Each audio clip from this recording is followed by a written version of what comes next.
Hello, I'm Dr. Ashok Kumar, Head Department of Zoology and Industrial Fish and Fishery, Ganga Singh College, Chhapra, running under JP University. Today I am going to deal with the preparation of rearing ponds. Rearing ponds, in my last class I had already explained that on the basis of the construction, ponds are of two types. First one is embankment pond and second is the dugout pond. In embankment pond, as we know that pond is water body. Ponds are water bodies. Ponds are water bodies created by construction of dikes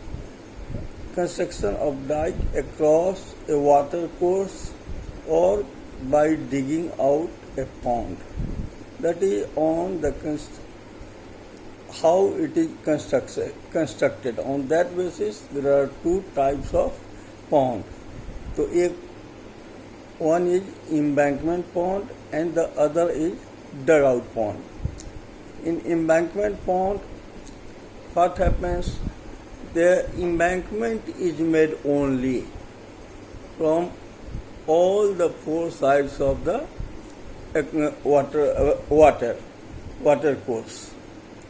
Only embankment is done. While in dugout ponds, it is the dugout pond, a pit is dug inside the earth, and hence now on the basis of the different stages which are being reared, cultured in those ponds are nursery pond, rearing pond and stocking pond. Previously I had already narrated that nursery ponds are water bodies where a spawn or hatchlings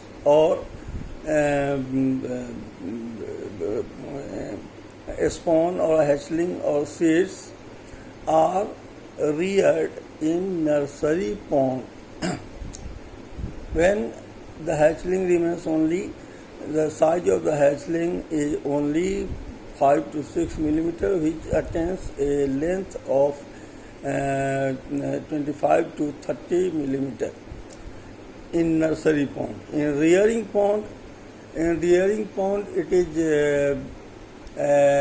the fry, and in nursery pond the hatchlings convert itself in fry, and these fry are introduced in rearing pond, and in rearing pond these fries are reared for a period of 3 months.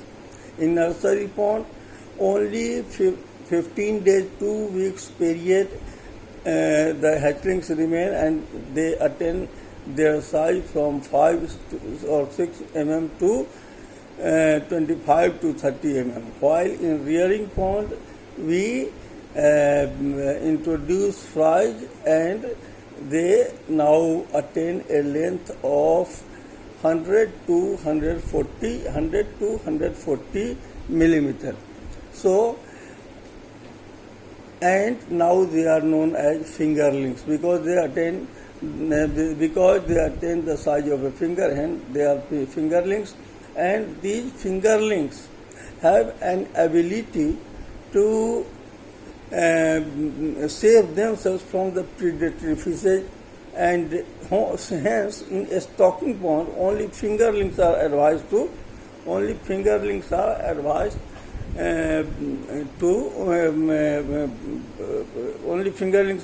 be introduced. In a stocking pond, these fingerlings attain a length of they attain a weight of approximately 1 kg. In Katla, it becomes 1.25 kg. In the case of Labiorhita, they attain a length of only 900 kg. And Cyrrhinus nigra, they attain a weight of only 750 grams maximum. In rearing ponds, first how it is prepared. The size of the rearing ponds are such type of ponds where flies which are of 25 to 40 millimeter, they attain a size of 100 to 140 millimeter, and they are fingerlings, and these fingerlings they are able to protect themselves from the predatory fishes as well as insects as well as other enemies. Now I am going to deal with the rearing pond. First, rearing pond, the size of the rearing pond should be, it must be from 0.05 to 0.1 hectare, with a depth of 1.5 to 2 meters. So,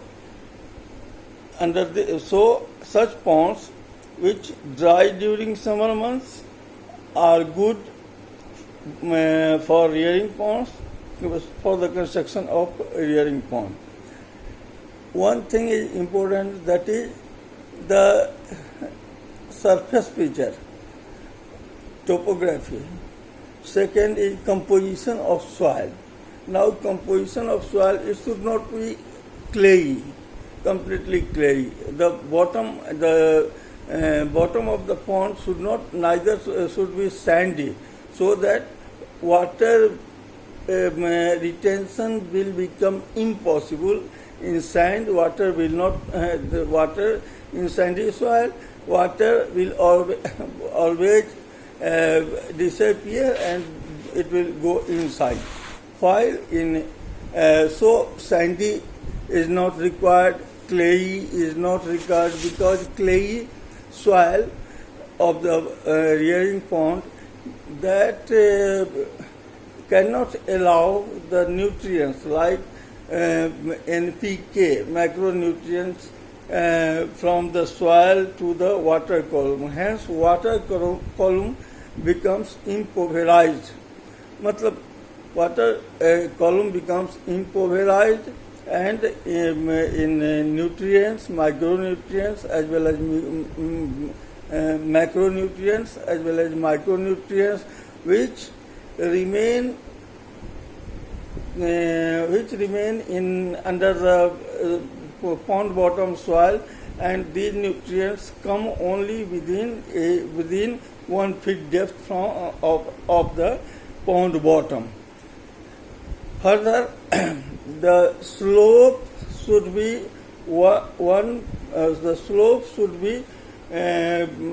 from one side, from inlet side, it should be high. At a distance of 1 meter, it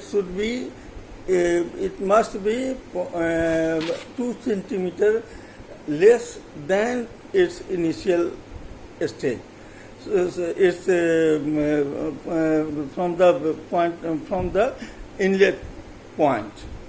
Second, so then such type of soils neither fully. So loamy soil is the best for preparation of rearing pond, and they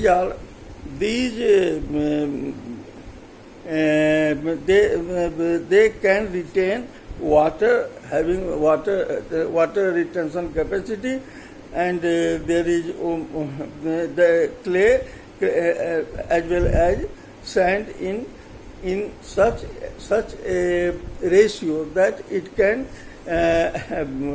absorb nutrient which comes from the inside of the bottom of the pond. Further, rearing ponds proper management for rearing different types of, as I have already explained in our class of preparation of nursery pond, management of nursery pond. Then besides something more are taken into consideration in the preparation of rearing pond, and these are introduction. These are use of inorganic fertilizers like sodium, like urea, ammonium sulfate, single super phosphate, triple phosphate. These things are required. And further, besides that, organic fertilizers, that is cattle dung, are also used, and the amount of cattle dung is comparatively less than the nursery pond, and it remains only 2,500 kg per hectare, because soil lacks carbon, and by putting cattle dung in the pond, that cattle dung diminishes the pH, and that organic matter content means carbon content of the soil increases, which must be at least 2.5% in the soil. So for fulfilling the carbon content, organic manure like cattle dung or cattle dung is generally practiced in our country, and hence in this way rearing pond should be prepared, and in rearing and they, after a gap of 3 months, the flies becomes fingerlings, and these fingerlings are stocked in stocking ponds, and in stocking ponds they remain they grow up to table size, or for marketing completely. That is all about the preparation of rearing ponds. Thank you.